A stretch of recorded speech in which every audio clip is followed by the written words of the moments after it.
안녕하세요. 몰라도 사는데 별지장 없지만 알면 상식이 되는 이야기. 개알 잡학사전입니다. 지난 3화 1부에서는 태고와 일자사의 유래에 대해 알아보았습니다.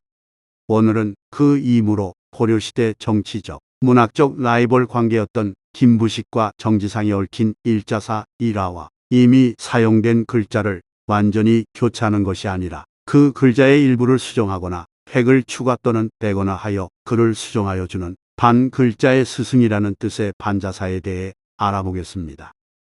먼저 김부식과 정지상의 이야기입니다.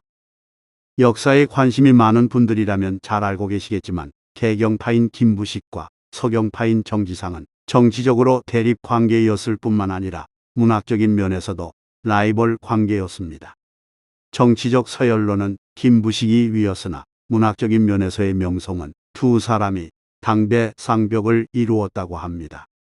하지만 시 부분에서 고금의 문예가들로부터 숭배를 받을 정도로 천재적인 재능을 지녔던 정지상에게 김부식은 열등감을 가지고 있었고, 그런 김부식에게 모멸감을 느끼게 하는 일이 생깁니다.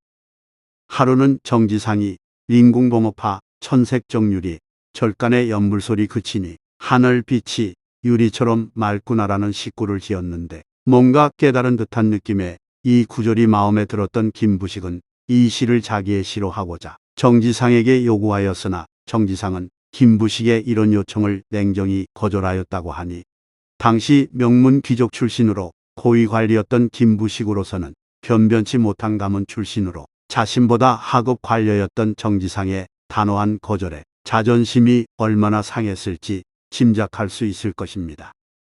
이러한 일이 있은 후 정지상과 함께 서경천도론의 뜻을 같이 했던 묘청이 서경에서 난을 일으키자 당시 임금인 인종은 김부식을 진압부대의 원수로 임명했는데, 김부식은 출정에 앞서 개경에 있던 정지상의 목부터 베어버립니다. 선참후계, 즉 임금에게 아뢰지도 않고 먼저 참한 후에 보고한 것입니다. 묘청이 서경에서 난을 일으킬 당시 개경에 있었던 정지상은 최후 변론의 기회조차 없었으니 정지상에게는 억울하기 짝이 없는 일이었습니다. 이러한 배경으로 후대 이규보가 지은 시와 집인 백운소설은 정지상이 원혼이 되어 나타나 김부식이 지은 시 한 수를 꾸짖고 한 글자를 고쳐주는 일화를 전합니다. 어느 봄날 김부식이 류색천사록 보화만점홍 버들빛은 천가닥 푸르고 복사꽃은 만점이 붉구나라고 읊으니 호련히 공중에서 정지상의 원기가 나타나 김부식의 뺨을 치면서 버들가지가 천가닥인지 복사꽃이 1만점인지 누가 세어보았느냐. 왜 유색사사록 보화점점홍 버들빛은 실실이 푸르고 복사꽃은 점점이 붉구나라고 하지 않는가 라고 하였다고 합니다. 어떠세요? 시의 운치가 훨씬 더 살아나지 않습니까? 일자사에서 한 걸음 더 나아가 반자사가 있는데요. 앞서 설명한 바와 같이 반자사는 글자 하나를 완전히 다른 것으로 바꾸는 것이 아니라 이미 사용된 글자의 일부를 수정하거나 획을 더하거나 혹은 빼거나 하여 수정함으로써 그 의미를 좀 더 완전하게 보완하여 주는 스승을 말하는 것입니다. 일화 하나를 소개하겠습니다. 당대의 유명한 변방시인 고적이 양절 관찰사로 재임시 절동 태주를 순찰할 때 항주의 청풍령을 지나게 됩니다. 달빛을 따라 산속을 거닐며 가을의 상쾌함과 송죽이 만들어내는 서늘함을 느끼는데, 멀리 보이는 전당강은 달빛을 받아 반짝이는 윤슬로 마치 옥디처럼 보입니다. 시상이 떠오른 그는 밤에 산사에서 묵으며 승방의 벽에 시를 남기게 됩니다. 전령 주풍이자량 험준한 산봉우리에 가을바람이 이미 서늘해지고, 학번 송로 수비상 학이 나니 소나무 이슬에 옷자락이 졌네. 전촌 몰락 일강수 앞마을 달이 지고 강물은 한강 가득 흐르는데, 승제 취미한 죽방 승려는 푸른 산 비탈에 한가로운 대나무 방에 있네.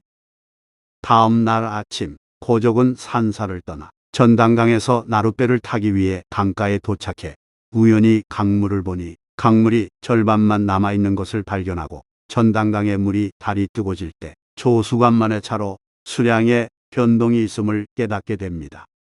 그러고 나서 자신이 산사에서 쓴 시의 앞마을에 달이 지고 강물이 한강 가득 흐르네라는 구절이 실제 자연 현상과 맞지 않음을 알고 즉시 산사로 돌아가 시를 고치고 싶었으나 바쁜 공무 일정으로 이 일을 뒤로 미루게 됩니다. 후에 고적이 순찰을 마치고 산사에 다시 찾아가 시를 수정하려 했을 때 놀랍게도 승방벽에 남긴 시 한 일자가 붓질에 획이 더해져 반자로 수정되어 있음을 발견하게 됩니다. 누군가 이미 시의 한강 가득 흐르다를 반강이 흐르다로 바꾼 것입니다. 그는 매우 놀라서 승려에게 누가 고쳤는지 물었고 승려는 며칠 전 지나가던 손님이었는데 이름은 모릅니다라고 대답했다고 합니다. 고적은 이 말을 듣고 잘 고쳤다. 내가 너무 늦었구나. 그를 만날 수 있다면 반드시 그를 스승으로 삼겠다라고 칭찬했다고 하는데 일설에 식구를 고친 이는 초당 사걸 중 한 명인 낙빈왕이라고 하며 후세 사람들은 그를 고적의 반자 스승이라 칭하기도 했다고 합니다. 참고로 매년 추석을 전후로 전당강에서는 세계 최대 규모의 조수해일이 발생합니다.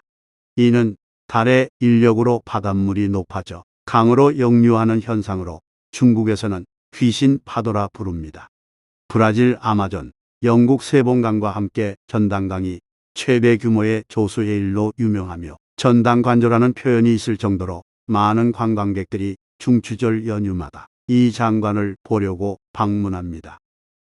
오늘은 김부식과 정지상이 얽힌 일자사 일화와 반자사의 유래와 일화를 소개해 드렸는데 다음 회도 재미있고 유익한 이야기로 찾아뵙겠습니다. 재미있었거나 상식을 넓히는 데 도움이 되었다면 구독과 좋아요 부탁드립니다. 시청해 주셔서 감사합니다.